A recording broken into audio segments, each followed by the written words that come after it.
Hi everyone, Aaron here for Zollotech, and I've been using the iPhone 17 for the past week as my main iPhone. After I reviewed the iPhone Air, I moved over my eSIM, set everything up as you would expect based on my different videos, and then I could test it like for like to see how it works as far as my main device compared to what I was using with the iPhone Air or iPhone 17 Pro Max. You'll see my SIM card is moved over here, so I have my eSIM in with 2 bars of 5G. We'll talk more about network in a moment, but I thought we'd talk about the overall experience, as it's very hard to find anything negative after using this phone. There's very little compromise here. There are a few things, but overall it's a very solid phone this year from Apple. The first thing that they got right is the price stayed the same, but they gave us more storage. It starts at $799, but this time around we get 256 gigabytes of storage at the base, and we have a 512 gigabyte option. Of course, that's something I think we should have had for years. I'm glad to see the 128 gigabyte option is gone, at least on this year's models, and overall I think that was the right move. Of course, they've changed the colors like they do every year, and this is the mist blue color.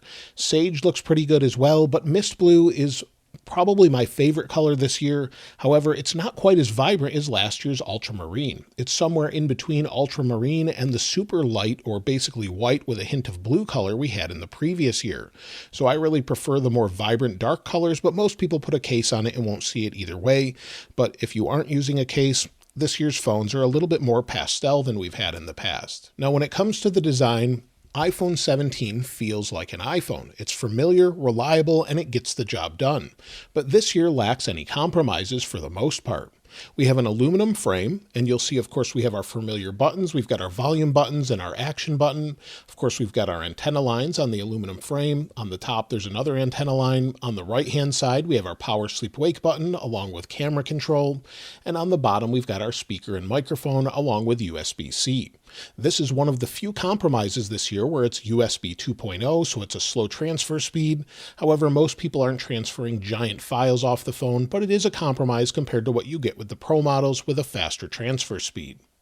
The design is very similar as well to last year, but it's slightly narrower. And compared to the model here, you'll see iPhone 16. Compared to the iPhone 17, it's slightly shorter here, and it's also very slightly narrower. It's also a little bit heavier, so it's 7 grams heavier or 0.24 ounces heavier as well. But overall, it's a very familiar design, looks very similar, but it will not fit in the previous year case. So this is the iPhone 16 case, and if we try and place it on the iPhone 17, you'll see because of that extra height here, it just won't fit. And again, it's slightly narrower as well. So that's a bit of a downside there, but again, it's very familiar, but they did increase some things inside. And the first thing they updated here is the display. They've made room for an additional display size of 6.3 inches. So we've bumped up 0.2 inches pretty much, but we've got a lot of extras this year with the display. 120 Hertz ProMotion is finally on the base models, and you can see that if we go into our display settings, go to accessibility, and then you go down to motion, we actually have the option to limit the frame rate down to 60 Hertz. So that shows you it's a ProMotion display, and you have that option as well. It's an always-on display, so again, if we go into our display settings, scroll down, we also have the option for always on. So we can turn this on. We've got all the same options that we do on the Pro models. We can show notifications, and when we lock it, you'll see we've got our always on display with the wallpaper if you want it, our widgets and everything else. So it's nice to see this on the base iPhone, and I think that was a great move. So typically I'll shut this off, I'll turn off notifications, but I'll leave the always on display on, and that's typically how I leave it. We also have a 3000 nit display. It goes super bright, and this is the same brightness that we have on the Pro Max models and the Pro models as well. So again, no compromises with the display whatsoever. Even in the brightest of light, it's much easier to see. You definitely can tell the difference side by side when you're maybe in bright sunlight, and it seems to stay bright. And while we don't have some of the cooling that we have in the 17 Pro models, it seems to do pretty well. Apple has also included the PWM option in here, and what I mean by that, it's something I've talked about for years in accessibility under display and text size. If we scroll down, we have a new option for display pulse smoothing. It says it disables pulse width modulation to provide a different way to dim the OLED display. As I've mentioned before, Basically, it's flashing the display faster or slower to control brightness. As it flashes faster, your eyes perceive it as brighter. As it slows it down, it's more dim. But by doing this and flashing the display, it can bother your eyes even though you can't see it, cause you to feel nauseated, give you headaches or eye strain, and I actually feel this myself, and 1 in 10 people experience this as well. Now we can turn it off altogether, and it seems to work well. So you'll see it says it actually can create a smoother display output at low brightness levels. Disabling PWM may affect low brightness display performance under certain conditions. So there's slight compromise there with the display performance, but overall it seems to work really well, doesn't bother my eyes at all. So we have no compromises with the display, and we have a slight compromise with the overall specs. So if we go into Geekbench, I can show it to you here. So we'll let it load here. It'll take just a second, usually when you open it. We only have 8 gigs of RAM compared to the Pro models, which have 12, as well as the iPhone Air. And we have the A19 processor. We don't have the A19 Pro. And you can see this in benchmarks when you run benchmarks on it. So if we go to the CPU benchmark, I did run it on here. So if we take a look, you'll see that we scored this on 26.0.1. But overall, if we run it right now, it seems to do a good job as far as overall speed, maintaining that speed, and staying fairly cool while doing so. Not quite like the Pro models to dissipate heat, but it does a pretty good job overall. So while it's running benchmarks, on the front of the display, we're at about 35 degrees Celsius or so, and you can see the heat is concentrated right around here. If we flip the phone over while it's running benchmarks, it doesn't feel warm to the touch, but again, if we take a look at the hot spot that's on the back over the processor, it's at about 37.5 or 37.6 degrees Celsius. So not super hot. I've seen higher temperatures from the iPhone Air, and it seems to be dissipating that heat generally pretty well, probably due to the aluminum or aluminium frame, and seems to keep well within the temperature you would expect. Of course, it's going to get a little bit warm, but it's not so hot you can't pick it up, as many people are concerned with that. So I think this processor, along with the cooling in here, does a good job overall, but not quite as good as what we have with the 17 Pro models. Benchmarks completed, and as you can see, we have 3,633 for single core, 8,849 for multi-core. That's on the high end of what we see typically with things such as the iPhone 16 Pro Max, definitely a little bit faster, at least in my experience. And this just gives us a general idea of what the processor can do, but that doesn't sort of relate very well in everyday use. While I was using this, whether it was with the camera, maybe using music, using it with Apple CarPlay, it was generally just very fast overall. So whether I was on Wi-Fi or 5G or anything else, just using it, the overall experience, if I'm just browsing the web here, we'll go to Apple and we'll give it a second here to load. We'll go back to where we were. Just switching between different things, selecting different web pages. Overall, it's just a fast experience like you would expect. So there are occasional issues I ran into, whether it's something to do with adaptive power, sort of ramping down the processor speed, but going through occasionally I would have stutters here and there. That could be the operating system or it could be the phone. Hopefully that will be fixed in future updates, but that was really the only slowdown I saw. So just using it from day to day for web, mail, using it to manage social media, YouTube, things like that, it's worked great. I've had no issues whatsoever. When it comes to battery, well, this year we have an increase from 3,561 milliamp hours last year to 3,692 this year. Apple says the battery is good for 30 hours of video playback, which is 8 more than iPhone 16 last year. So even with the smaller increase there, it seems like it should last quite well, and it does. It gets me through a day, no problem. And if we go to battery, you'll see under battery health, it has 5 cycles, so I've charged it 5 times. I'm, of course, still at 100% capacity, and you can see the days I used it here. So I used it throughout the business week, of course. We've got to go into battery usage. I used it throughout the business week, and you'll see just yesterday I used 80% of the battery. You can see it was charged while I was driving, but while I was using this the day before off of a charger, 4 hours and 47 minutes, using 76% of the battery. I'm getting about 6 hours of real-world use, which is what I got out of my 16 Pro Max, no problem. So that's basically how I'm using it, just the exact same I've always used my iPhone, and I'm getting through the day, no problem. So today, like I said, I was driving around and used it in the car with Apple CarPlay, using it on a wireless charger, and I'm down to 55%, and it's toward the end of the day. So I've had plenty of battery. I've really never worried about it, and it's gotten me through the day, where the iPhone Air did not get me through the day. I know some people said I was using it differently, but I used the phones exactly the same. This one gets me through the day. The Air did not.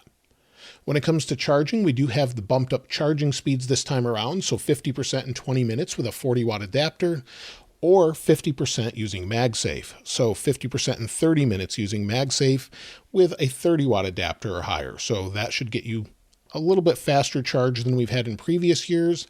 And of course, Apple's upgraded the cameras this year in a big way for the front camera, but on the rear cameras, we have the 48 megapixel wide sensor that we've basically had last year, but we also have an ultra wide sensor this year that's 48 megapixels. So they've upgraded both to 48 megapixels, and basically on all the phones, we've got 48 megapixel cameras all the way through from every single sensor on every single phone. Now, the big news this year is with the front-facing camera. Apple has upgraded the front camera to an 18 megapixel center stage camera, they're calling it.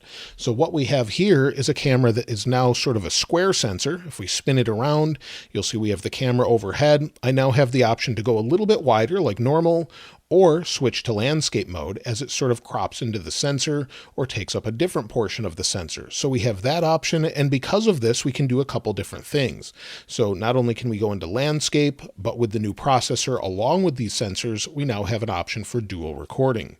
So we can record what's behind us and what's in front of us at the same time. So it's got really no compromises. It's the same exact sensor we have on the iPhone 17 Pro, Pro Max, and iPhone Air as well.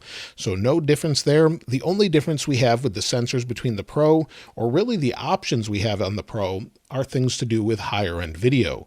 So if we go into our camera settings, you'll see that we don't have settings for things such as ProRes, ProRes RAW, or ProRAW, or any of those things. So if we go into recorded video modes, we've got our typical options with HDR, but nothing with ProRAW or any of the new things such as Genlock this year. So as long as you don't care about those, there's not really a compromise here, as even the iPhone Air doesn't have those options.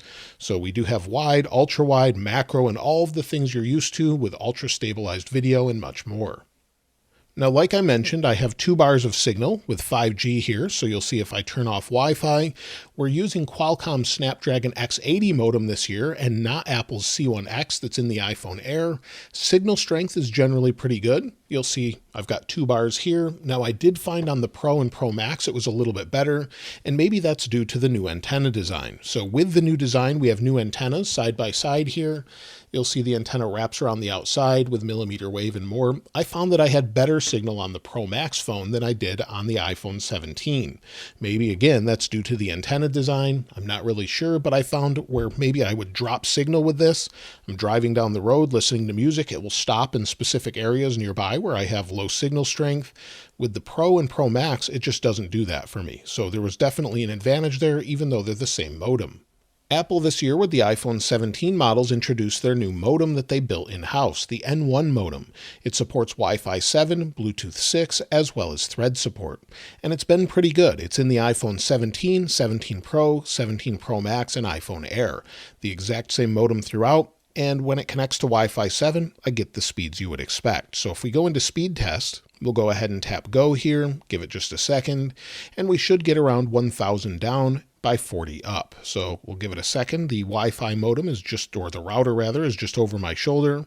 And again, over 1100 megabits per second down and only about 40 up. Unfortunately, that's all I have here. Hopefully they'll bump that up soon, but you'll see here we're at 32 and it should creep up near 40 depending on what's going on, if you're uploading anything or anything else. So hopefully we get symmetrical speeds soon, but that's what I've got where I live anyway. So you can see that here, and overall generally pretty good across all my devices. So no issues there, no complaints, and it stays connected. I didn't have it drop, especially after that first update. The first update fixed that. Now, the iPhone 17 this year is easily the best value iPhone we've had in a very long time, if not ever. There are very little compromises compared to the Pro models, and it's enough of an upgrade to recommend to someone that's using last year's iPhone 16. While it doesn't offer the latest Pro design, which some either really love or some really don't like the overall design, it has a new feel to it as well, and the iPhone 17 has the old feel to it. So there's definitely a difference when you're holding on to them, but if you don't love the design, of course, stick with the iPhone 17. Some really like this design, so it really depends on what you prefer. Of course, it doesn't offer the new futuristic design of the things such as the iPhone Air. The iPhone Air, I really like the feel of it. I'm not sure that I'll use it full time, but it's definitely something that's a little bit different and feels like you are getting something new if you're upgrading. However, if you're on anything older than the iPhone 16, well, you're definitely going to feel like it's an upgrade either way, even from the iPhone 16. So it's not futuristic, it's not sort of the large Pro Max, but it's a simple, elegant design with good battery life and future software support for many years to come. The only reason I would recommend the other models is if you want the telephoto zoom lens, a larger display, and even better battery life with the 17 Pro Max. Other than that, the iPhone 17 is the one to get this year. So that's my thoughts and experience using the iPhone 17. It's a good phone, gets me through the day, great display, good cameras, and overall great usability. I prefer the larger display of the Pro Max or maybe the Air. I still haven't made my mind up yet, but this is easily recommendable to most people. Let me know what you think of the iPhone 17 in the comments below. I'll link this wallpaper in the description like I normally do. And if you haven't subscribed already, please subscribe. And if you enjoyed the video, please give it a like. As always, thanks for watching. This is Aaron. I'll see you next time.